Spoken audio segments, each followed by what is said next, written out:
Fala pessoal, tudo certo? Canal Caju Tricolor na área, então já te inscreve, ativa o sininho das notificações para não perder nenhuma novidade, deixa o like no vídeo para ajudar na divulgação, comenta o que você pensa em relação ao assunto que a gente vai trazer aqui no vídeo de hoje. Já passamos da marca dos 28 mil inscritos, então muito obrigado a todo mundo que nos acompanha. E lembrando, né, se você é novo, te inscreve no canal. Esse vídeo aqui é um oferecimento da Esportes da Sorte, então aposte em quem aposta no Grêmio. O link vai estar aqui na descrição para você fazer o seu cadastro e fazer a sua fezinha e quem sabe numa recuperação do Grêmio na temporada. Pessoal, a gente vai fazer aqui mais uma edição de um vídeo, de um conteúdo, na verdade, que a gente fez recentemente sobre o Carlos Vinícius, centroavante que o Grêmio estava tentando contratar, acabou não conseguindo, mas o Grêmio está muito próximo de anunciar um centroavante e ele é Matías Arezo, de 21 anos, jogador que atualmente está no Granada da Espanha, que começou a carreira no River Plate do Uruguai, passou pelo Peñarol e viveu, inclusive, o melhor momento da sua curta carreira no clube uruguaio, né, no Peñarol. Então, o que a gente tem aqui para vocês? A gente vai elencar aqui para vocês característica de jogo, no que ele pode contribuir para o Grêmio, se é de fato centroavante certo para o momento do Grêmio, quais são os pontos fracos. A gente vai elencar aqui para vocês uma análise sobre esse jogador e por que o Grêmio está indo e tentando a sua contratação pela terceira vez. Já é a terceira vez que o Grêmio faz uma tentativa pelo Matías Arezo, ao que tudo indica agora, de fato essa negociação deve ter um desfecho positivo. Vamos lá. O Matías Arezo é um jogador de 1,78 m, o que é bastante baixo para um centroavante. Não é uma altura ideal, digamos assim, para um jogador de referência na grande área.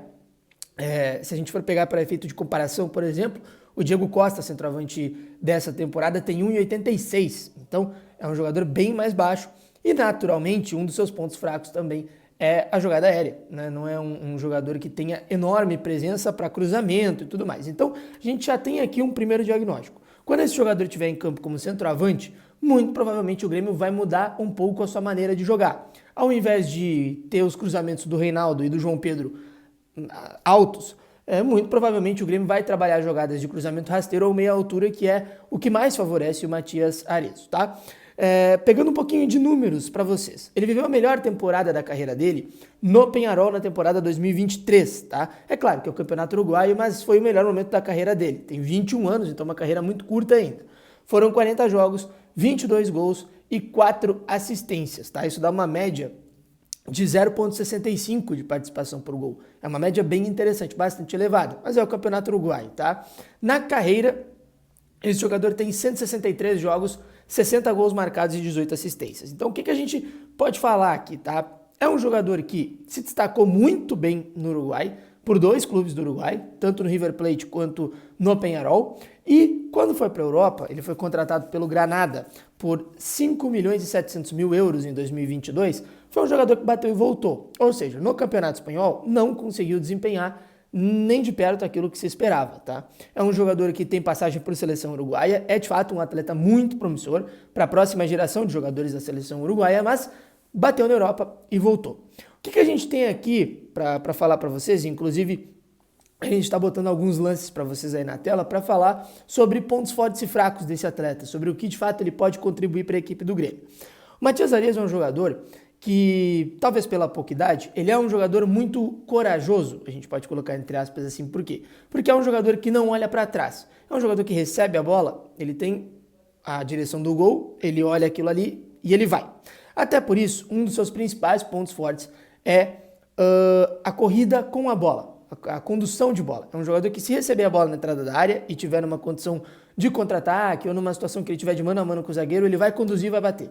É um jogador que tem capacidade, sim, de conduzir a bola, levar ela alguns metros para depois finalizar ou passar para o seu companheiro. Então, a gente vai perceber aí nos lances, de fato, essa qualidade. Um jogador que conduz e bate, conduz e bate, conduz e bate. Até por isso, o número de assistências não é tão elevado. É um centroavante muito corajoso no sentido de olhar para o gol e acreditar que ele sempre vai fazer o gol. Então, esse dá pra gente levar como principal ponto, tá? É um jogador de ótima finalização, pra gente ter aqui um efeito de estatística, tá?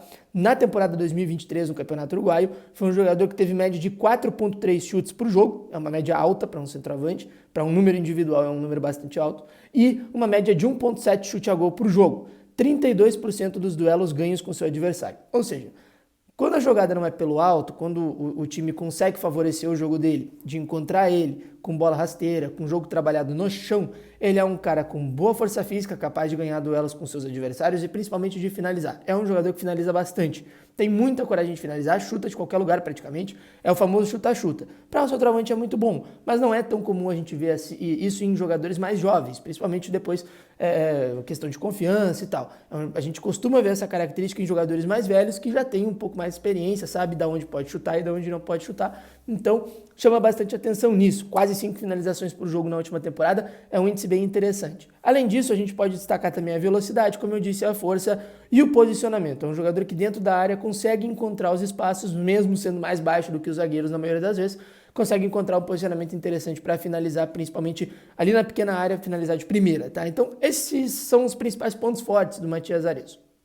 Considerando um estilo de jogo que o Grêmio tem hoje, e desde o ano passado, na verdade, mas principalmente deste ano com o Diego Costa, é um jogador bastante diferente, porque o Diego Costa é um jogador que consegue sair da área, um jogador que consegue tabelar, consegue fazer associações, e esse é um dos pontos fracos do Matias Arezzo. É um jogador que tem dificuldade de fazer essas associações, de entender que o jogador vai tocar a bola para ele para receber de volta, né? Fazer aquele famoso 1-2. É uma das dificuldades dele, justamente por conta de pegar a bola, arrancar e bater. É um centroavante de uma característica bastante diferente, até pela idade também, como eu falei. O Diego Costa tem 36 anos, o Matias Arezzo tem 21, então são jogadores completamente diferentes. O que a gente dá para perceber que o Grêmio está buscando no Matias Arezzo? Primeiro, uma joia, é um jogador muito promissor. Se der certo no Grêmio, muito provavelmente vai gerar uma nova venda, e uma nova venda por valor bem interessante, porque é um jogador que é muito bem visto no exterior, mas é um jogador que o Grêmio está apostando que ele vai viver o seu auge com a camisa do Grêmio, ou pelo menos vai jogar muito mais do que ele está jogando agora. E não deixa de ser uma aposta. Como eu disse, pouca idade, vai chegar num clube extremamente pressionado. Tem a favor o fato dele de já ter jogado num clube de muita pressão, que é o Peñarol do Uruguai, e ter desempenhado muito bem no Peñarol. Mas a gente sabe que o nível do futebol uruguaio é completamente diferente do nível do futebol brasileiro. Então, é um jogador que oferece características diferentes e, naturalmente, o estilo de jogo do time do Grêmio vai mudar quando ele estiver em campo em relação ao Diego Costa. O que a gente pode elencar? Assim? É um jogador que em altura tem uma altura parecida com a do Gabigol, por exemplo, Rony, esses caras. Então é um jogador que te oferece um jogo mais no chão do que propriamente ganhar de cabeça, ou aquele tipo de jogo que o Grêmio gosta muito e que o Renato gosta muito, do tiro de meta. O goleiro dá o balão, Diego Costa prende os zagueiros e sofre a falta para depois o Grêmio construir lá no campo de ataque cobrando a falta. Muito provavelmente isso não vai acontecer se o Matias Arezzo estiver em campo. Mas é um jogador que, por exemplo, para passe de Cristaldo, que busca as costas dos volantes e as costas da zaga, para fazer o facão dentro da grande área, é um jogador que pode ser muito interessante, e isso sim é a principal característica do Matias Arezzo. É um jogador de inteligência para finalizar, rápido, de força e principalmente de condução. A gente vai ver muito ele conduzindo a bola, tanto jogando como centroavante, quanto também jogando pelo lado de campo, embora que a função de lado de campo não seja nem de perto a sua preferencial. É um centroavante baixinho, digamos assim, para o padrão da posição, e um cara extremamente eficiente quando tem o mínimo de espaço para finalizar.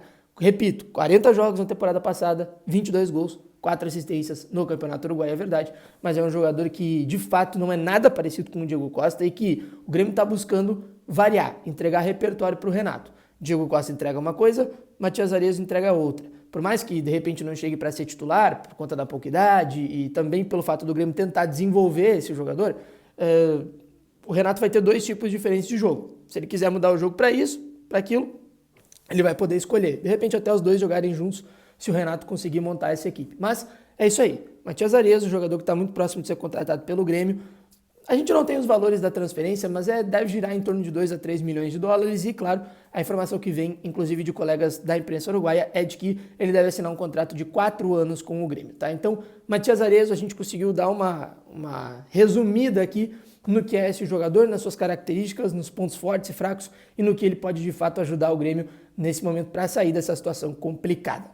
Nos próximos dias a gente vai fazer também um vídeo sobre o Miguel Monsalve, esse mais desconhecido, meia de 20 anos do Independente Medellín, e que o Grêmio está bastante interessado também para ser o reserva do Cristaldo nessa sequência de temporada, tá? Então o que achou do vídeo? Comenta aqui que a gente está curioso para saber. Se inscreve no canal, ativa o sininho, deixa o like e compartilha. Tamo junto, grande abraço, valeu, até a próxima, tchau!